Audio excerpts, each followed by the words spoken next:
So hey guys, আমরা চলে এসেছি বরুণদার দোকানে। বরুণদার দোকানের নাম হচ্ছে ধন্ডে পরোটা। তো চলো তার কাছে গিয়ে জিজ্ঞেস করি তার ধন্ডা এত বড় হলো কি করে, মানে তার দোকানের নামটা এত বড় হলো কি করে। তো চলো যাই, কিন্তু অরুণদাকে দেখতে পাচ্ছি না। অরুণদা কোথায়? অরুণদা, অরুণদা! আরে কে রে বাড়া? ও ছাপরি ব্লগার, দাঁড়া ধূপটা একটু জ্বালিয়ে নি। ধূপ দিলে কেন? কারণ ভাই বালের ব্লগারগুলো আমার পোদের গন্ধ শুকতে আসে না, তাই ধূপ দিচ্ছে যদি এর গন্ধ শুকে আসে, যেমন তুই এলি। আচ্ছা বরুণ দা, দুবাই যাওয়ার কথাটা কি হলো? অ্যাকচুয়ালি ওটা আমার সাথে ফ্রড হয়েছে, কারণ যে দালালটা ছিল সে আগে বলেছিল ওখানে গিয়ে পায়খানা পরিষ্কার করতে হবে, কিন্তু এখন সে বলছে সেখানে গিয়ে দুবাইয়ের শেখদেরটা ঝুলতে হবে এবং চুষতে হবে। অত বড় বড় কাজ আমার দ্বারা হয় না, ওই জন্য ভাবছি আমি আর যাবো না। বরুণ দা, তোমার পিছনে দুষ্টু কোকিলগুলো নাচছিল, তারা এখন কোথায়? অ্যাকচুয়ালি ওটাও আমার সাথে ফ্রড হয়েছে। তখন তাদের কাছে ফলোয়ার ছিল না, তাই আমার পিছনে পিছনে নাচতো। এখন তাদের ফলোয়ার হয়ে গেছে, তারা রাশিয়ান হয়ে গেছে, তাই আমার কাছে আর আসছে না, আমার পোদের গন্ধ শুকতে আসছে না। 400 কোটি ফেস ভ্যালু। কোহিনূর, কোহিনূর আমি না, আমার বাঁটা কোহিনূর। আচ্ছা বরুণ দা, তোমাকে নিয়ে যারা রোস্ট করে তাদেরকে কি বলবে?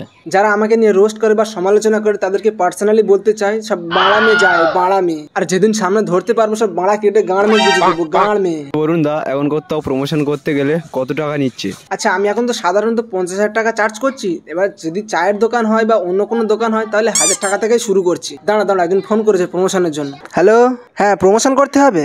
আচ্ছা কি প্রমোশন করতে হবে? পায়খানা? আচ্ছা আচ্ছা আচ্ছা, তো 1,500 টাকা প্রমোশন লাগবে। কি? হ্যাঁ রাখ রাখ রাখ, কি বলবে বলো? বলছিল 1,500 টাকা দিয়ে একটা পায়খানা প্রমোশন করবো। সে বলছে একটু পায়খানার গু পড়ে থাকবে, সেটাও খেতে হবে। আজও পাকাল চোদা সব। আচ্ছা বরুণ দা, রাজুদার জন্য কিছু বলো। কে রাজু? আমি কোনো রাজু বাজুকে চিনি না। শিয়ালদা রাজু। ওহো, শিয়ালদার রাজু। হ্যাঁ, ওকে তো একটা আমি পার্সোনালি বলতে চাই।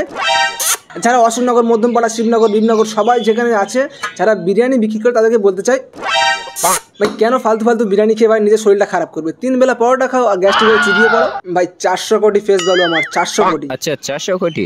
হ্যাঁ 400 কোটি ফেস ভ্যালু, কারণ তারাও দেখতে চায় আমার মুখটা যেরকম কালো, আমার গাঁটটা কি সেরকম কালো। আরে দেখিয়ে দেবো, সবই দেখিয়ে দেবো যদি এই ভিডিওতে বেশি কমেন্ট হয়। বরুণ দা, চাইনিজ পাওয়াটাওয়ালা আমাকে হ্যান্ডেল মারা পাওয়াটাওয়ালা বলেছে।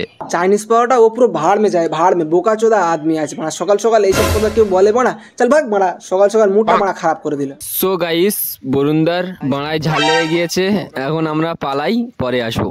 এ দাঁড়া, ধরো ধরো, ফোন মারবো।